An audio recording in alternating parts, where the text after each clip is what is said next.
جن کی دولت پر ان کو بڑا ناز تھا, جن کو اپنی طاقت پر بڑا ناز تھا, جن کو اپنی پراپرٹی پر بڑا ناز تھا, جیسے ان کا انتقال ہوتا ہے, ان کی موت ہوتی ہے, ان کی سانسیں اکھڑتی ہیں, سارا مال تو دوسروں کا ہو جاتا ہے, ساری پراپرٹی تو دوسروں کی ہو جاتی ہے, اور اپنے ساتھ وہ ایک پیسہ بھی قبر میں لے کر کے نہیں جا سکتا. اپنی 4 ویلر گاڑی میں, اپنی فارچونر گاڑی میں سارے گاؤں میں اپنی دھاک جمع کر کے چلنے والا جب انتقال ہو جاتا ہے, جب موت ہو جاتی ہے, تو 4 لوگوں کے جنازے, 4 لوگوں کے کندھے پر اس کا جنازہ جاتا ہے. اتنا بے بس ہو جاتا ہے, اتنا کمزور ہو جاتا ہے کہ 4 لوگوں کے سہارے وہ قبرستان جاتا ہے. وہ اپنے پیروں سے چل کر کے قبرستان بھی نہیں جا سکتا.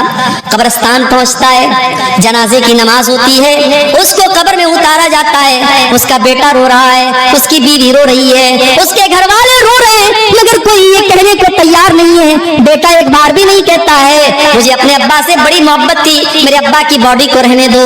بیوی ایک بار بھی نہیں کہتی مجھے اپنے شوہر سے بہت پیار ہے, میرے شوہر کی ڈیڈ باڈی کو رہنے دو. 24 گھنٹے سے زیادہ کوئی اس کی ڈیڈ باڈی کو رکھنے کے لیے تیار نہیں ہے. کوئی رکھتا ہے کیا؟ 24 گھنٹے سے زیادہ کوئی ڈیڈ باڈی کو رکھنے کے لیے تیار نہیں ہے میرے بھائی. اتنا بے ویلو ہے, اتنا ویلو لیس ہے انسان. اس کی اوقات تب پتہ چلتی ہے جب اس کو موت آتی ہے. اپنے چہرے پر ایک خاص کمپنی کا فیس واش لگایا کرتا تھا, آج اتنا بے بس اور کمزور ہو چکا ہے, آج مر چکا ہے, اور آج وہ یہ بھی نہیں کہہ سکتا کہ اے مجھے نہلانے والے, میں تو گرم پانی سے نہایا کرتا تھا, تو مجھے ٹھنڈے پانی سے کیوں نہلا رہا ہے. میں تو ڈب صابن سے نہایا کرتا تھا, تو صابن بھی نہیں استعمال کر رہا ہے. میں تو فلاں کمپنی کا شیمپو لگایا کرتا تھا, تو مجھے وہ شیمپو کیوں نہیں لگا رہا ہے. آج اتنا بے بس ہے, اتنا کمزور ہے, آج دوسرے لوگ اس کو نہلا رہے ہیں, اس کے بدن سے کپڑے اتار رہے ہیں, اس کو ننگا کر کے اس کو نہلا رہے ہیں. میرے پیارے ساتھیوں, ذرا سوچو وہ دن ہمیں اور آپ کو بھی دیکھنا ہے. ہمیں اور آپ کو بھی ہمارے مرنے کے بعد غسل دیا جائے گا, ہمارے مرنے کے بعد ہم کو کفنایا جائے گا, اور اس کفن کے کپڑے کے اندر کوئی جیب بھی نہیں ہے, کوئی پاکٹ بھی نہیں ہے. دنیا میں انسان اپنی پاکٹ کا بڑا خیال رکھتا تھا, اپنے پیسے کا بڑا خیال کرتا تھا, اپنے پرس میں اپنا ATM کارڈ لے کر کے چلا کرتا تھا, اپنے موبائل میں UPI لے کر کے چلا کرتا تھا. آج قبر میں جا رہا ہے, کوئی ATM کارڈ اس کے کام آنے والا نہیں ہے, کوئی UPI اور فون پے اس کے کام آنے والا نہیں ہے. قبرستان پہنچا, قبر میں اتارا جا رہا ہے. بیٹوں نے بھی مٹی دے کر کے ہاتھ جھاڑ دیا, گھر والوں نے بھی, بھائیوں نے بھی مٹی دے کر کے ہاتھ جھاڑ دیا. گویا کہ سب نے ہاتھ جھاڑ کر کے یہ پیغام دے دیا کہ ہم یہاں تک تو آپ کے کام آ گئے, اب آگے آپ جانے اور آپ کے اعمال جانے. اسی لیے اللہ کے پیارے نبی فرماتے ہیں یتبع المیت ثلاثۃ, جب انسان کا انتقال ہوتا ہے تو 3 چیزیں اس کے ساتھ ہوتی ہیں, مالہ و اہلہ و عملہ. ایک تو اس کا مال ہوتا ہے, ایک اس کے گھر والے ہوتے ہیں, اور ایک اس کا عمل ہوتا ہے. اللہ کے نبی فرماتے ہیں کہ مال تو مرتے ہی دوسروں کا ہو جاتا ہے. ہائے ہائے, یہ مال ہڑپنے کے چکر میں رہتا تھا, لیکن آج جیسے ہی اس کا انتقال ہوتا ہے اس کا مال تو دوسروں کا ہو جاتا ہے. یہ اپنے ساتھ تو ایک پیسہ بھی لے کے نہیں جاتا ہے. او حرام کا اور سود اور بیاج کا کام کرنے والوں, ایک پیسہ بھی اپنے ساتھ آپ لے کر کے نہیں جائیں گے کہ اپنے بچوں کے پیٹ میں حرام کی کمائی ڈال رہے ہو. اللہ کے نبی فرماتے ہیں کل لحم نبت من صوت فالنار اولا بہ, جس بدن کی پرورش حرام کمائی سے کی جائے وہ بدن جہنم کی آگ میں جائے گا. اللہ کے نبی فرماتے ہیں مال تو مرتے ہی اس کا ساتھ چھوڑ دیتا ہے, گھر والے اس کے کفن دفن تک اس کا ساتھ دیتے ہیں, اس کو نہلاتے ہیں, اس کو کفناتے ہیں, اس کے تجہیز و تکفین تک اس کا ساتھ دیتے ہیں, اس کو قبر میں دفنانے تک اس کا ساتھ دیتے ہیں. لیکن جب قبر میں چلا آیا, جب قبر کا سناٹا اور قبر کی تاریکی میں پہنچ گیا, تو وہاں پر نہ اس کا مال اس کے کام آئے گا, نہ اس کے گھر والے اس کے کام آئیں گے. وہاں پر اگر کوئی چیز کام آئے گی تو اس کا عمل کام آئے گا. ہم تو اتنے کٹھور دل ہو گئے, ہم تو اتنے سخت دل ہو گئے کہ آج اپنے مردوں کو مٹی دیتے وقت بھی ہماری آنکھ میں ڈر نہیں ہوتا, ہمارے دل میں ڈر نہیں ہوتا. ہم قبرستان جانے کے بعد بھی ہنستے رہتے ہیں, ہم مردوں کو دفنانے کے ٹائم بھی ہنستے رہتے ہیں. میرے پیارے ساتھیوں, جب قبرستان جایا کرو, جب کسی کی قبر کو دیکھا کرو تو سوچا کرو کہ وہ انجام آپ کا بھی ہونے والا ہے. بہت سارے لوگ بڑی محبت کے ساتھ آ کر کے کہتے ہیں شیخ صاحب آج تک آپ کو ویڈیو میں دیکھا تھا, آج پہلی بار آپ کو اصلی میں دیکھ رہا ہوں. بڑی محبت کرتے ہیں لوگ, بڑی بڑی بڑی بڑی باتیں کرتے ہیں, مگر جب میں قبر میں جاؤں گا, جب اللہ کے یہاں میری نیکیاں गुना ज्यादा पड़ जाएंगे। मुझे कोई चाहने वाला और मुझसे मोहब्बत का कोई दावा करने वाला न कब्र में मेरे काम आएगा न आखिरत में मेरे काम आएगा। यौमा यफिरुल मरउ मिन अखीही व उम्मिही व अबीही व साहिबतिही व बनीही। क़यामत के दिन इंसान अपनी माँ को देख करके भागेगा, अपने बाप को देख करके भागेगा, अपनी बीवी को देख करके भागेगा, अपने बच्चों को देख करके भागेगा। क़यामत का दिन तो इस कदर नफ्सी नफ्सी का आलम होगा कि अल्लाह ने कुरान के 29वें पारे में फरमाया, यवद्दुल मुजरिमु लौ यफ्तदी मिन अज़ाबि यौमिज़िन बिबनीही व साहिबतिही व अखीही। क़यामत के दिन इंसान ये कहेगा, आए अल्लाह मेरे बच्चों को तू ले ले, मुझे छोड़ दे, मेरे माँ बाप को तू ले ले, मुझे छोड़ दे, आए अल्लाह मेरी जगह मेरी बीवी को तू सजा दे दे, लेकिन मुझको छोड़ दे। लेकिन अल्लाह फरमाएगा, नहीं नहीं, हमारी बारगाह में ऐसा नहीं हो सकता। ला तज़िरु वाज़िरतुन विज़रा उख़रा। क़यामत के दिन कोई किसी का बोझ नहीं उठाएगा। अबू लुलू ने हजरत उमर के ऊपर हमला किया, उसके बाद 3-4 और लोगों के ऊपर भी उसने हमला किया, और जब उसको ये लगा कि अब वो पकड़ लिया जाएगा, उसने खुद के ऊपर हमला करके सुसाइड भी कर लिया।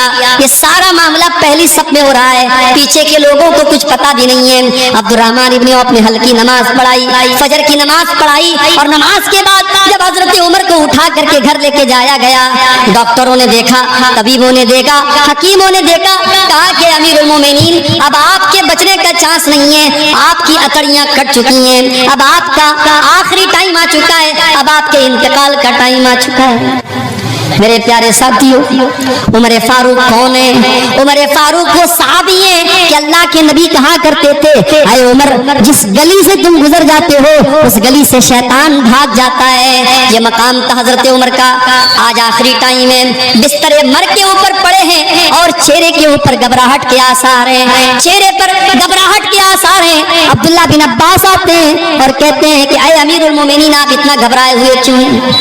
क्या बात है, इतना घबराए हुए क्यों हैं? आए अमीरुल मोमिनीन, आप तो अल्लाह के नबी के ऊपर ईमान लाए, आपने इस्लाम कबूल किया, और जब अल्लाह के नबी के ऊपर आप इस्लाम लाए तो आपने इस्लाम के लिए बहुत कारनामे अंजाम दिए, और जब अल्लाह के नबी दुनिया से गए तो आपसे राजी थे, आपसे खुश थे, और जब हजरत अबू बकर सिद्दीक का दौर आया आपने उनका भी साथ दिया।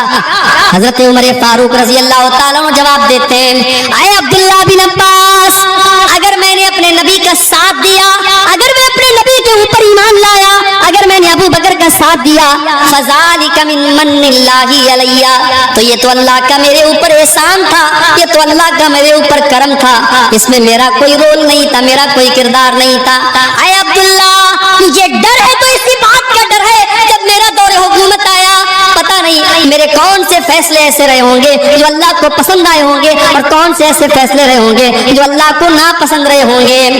मेरे प्यारे साथियों, उमर फारूक को तो अपनी आखिरत की इतनी फिक्र है, और हमें अपनी आखिरत की कोई फिक्र नहीं है। आज मकान बनवाने के लिए हम कितने परेशान हैं, आज अपने बच्चों का फ्यूचर बनाने के लिए हम कितने परेशान हैं, लेकिन उन बच्चों की आखिरत बनाने के लिए हमें कोई चिंता नहीं है। अल्लाह ने कुरान में फरमाया, या अय्युहल्लज़ीना आमनू कू अनफुसकुम व अहलीकुम नारा, ऐ ईमान वालों अपने आप को और अपने घर वालों को जहन्नम की आग से बचाओ। इंसान को अपनी फैमिली से प्यार होता है मेरे भाई, इंसान को अपने बच्चों से प्यार होता है। बच्चे की उंगली कट जाए बाप बेचैन हो जाता है, बच्चों को खरोच आ जाए माँ की आंखों से आंसू निकल जाते हैं। अल्लाह फरमा रहा है, ऐ ईमान वालों तुम्हें अपने परिवार से इतनी मोहब्बत है, अपनी फैमिली से इतनी मोहब्बत है, अपने बाल बच्चों से इतनी मोहब्बत है। या अय्युहल्लज़ीना आमनू कू अनफुसकुम व अहलीकुम नारा, ऐ ईमान वालों अपने आप को और अपने घर वालों को जहन्नम की आग से बचाओ।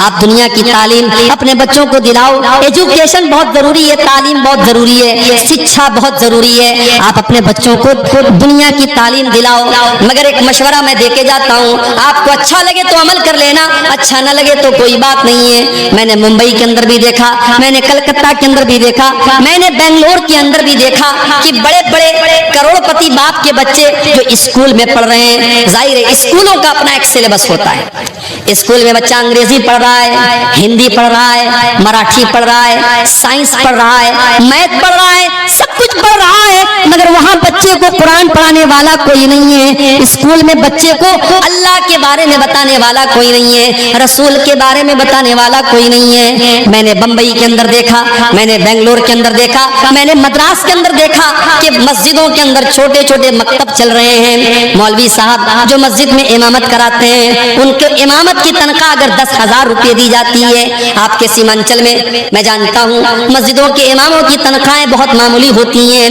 लेकिन बड़े बड़े शहरों में जहाँ 10-15 हजार उनको इमाम की तनख्वाह दी जाती है, वहाँ इमाम को इमामत के साथ साथ ये ड्यूटी भी दी जाती है कि आपको बच्चों को मकतब में कुरान पढ़ाना है, नबी की बातें बताना है। बाकायदा स्कूलों के बच्चे 1 घंटे के लिए 2 घंटे के लिए मस्जिद में आकर के मौलवी साहब से दीन की बेसिक बातें सीख लेते हैं। अब वो बच्चा स्कूल में पढ़ करके जब डॉक्टर बनता है, जब इंजीनियर बनता है, जब वकील बनता है, तो उसके दिमाग के अंदर उसने बचपन में मौलवी साहब से जो दीन की बुनियादी बातें सीखी थी, उसने अल्लाह के बारे में जाना था, उसने रसूल के बारे में जाना था, उसने आखिरत के बारे में जाना था, उसने नमाज का तरीका सीखा था, उसने नमाज की दुआएं सीखी थी। उस बच्चे के दिमाग में वो सारी बातें हमेशा हमेशा के लिए फिट हो जाती हैं, और जब वो बच्चा जिंदगी के किसी भी मैदान में जाता है तो वो अपने इस्लाम को, अपने ईमान को, अपने कुरान को, अपनी नमाज को नहीं भूलता है। मेरे प्यारे साथियों, आज मुसलमान लड़कियां अगर गैरों के साथ फरार हो रही हैं और बाकायदा एक साजिश के तहत उनको इस्लाम से निकाल करके उनको मुर्तद बनाया जा रहा है और उनके साथ साजिश रच करके उनकी इज्जत का सौदा किया जा रहा है, तो उसके बहुत बड़े जिम्मेदार हम और आप हैं। हमने अपनी बच्चियों को दीन की तालीम नहीं दी, हमने अपने बच्चों को दीन की तालीम। मदरसे में बड़े गरीब घरों का बच्चा, बड़े मिडिल क्लास का बच्चा पढ़ता है, अमीर लोग तो अपने बच्चों को मदरसे में नहीं पढ़ाते। मेरे प्यारे साथियों, अगर अल्लाह ने आपको दौलत दी है तो आप अपने बच्चों को कॉन्वेंट स्कूल में और आला स्कूल में पढ़ाने के साथ साथ अपने बच्चों और बच्चियों को दीन की तालीम भी दिलाइए। कू अनफुसकुम व अहलीकुम नारा, ऐ ईमान वालों, अपने आप को और अपने घर वालों को जहन्नम की आग से बचाओ। जहन्नम की आग कोयले से नहीं जलेगी। वक़ूदुहन नास वल हिजारा, जहन्नम की आग तो इंसानों से जलेगी और पत्थरों से जलेगी। अलैहा मलाइकतुन गिलाजुन शिदादुन ला यासून अल्लाह।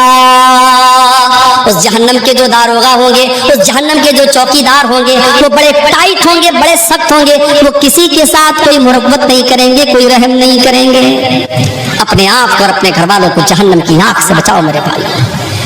शादी करते हैं आप, शादी में आपके सीमांचल के इलाके में मैं जानता हूं, मैंने देखा है बड़े बड़े मौलवियों को मैंने देखा है कि वो भी जहेज ले रहे हैं, 100-100 200 लोगों से बारात लेके जा रहे हैं। लेकिन अल्लाह का फजल और करम है कि ऐसे नौजवान भी हमने देखे हैं। अभी आज ही एक नौजवान से मुलाकात हुई, उसने कहा मौलवी साहब मैंने 1 पैसे का जहेज नहीं लिया, हम लोग टोटल 9 लोग गए थे, हम लड़की को विदा करके लेके चले आए।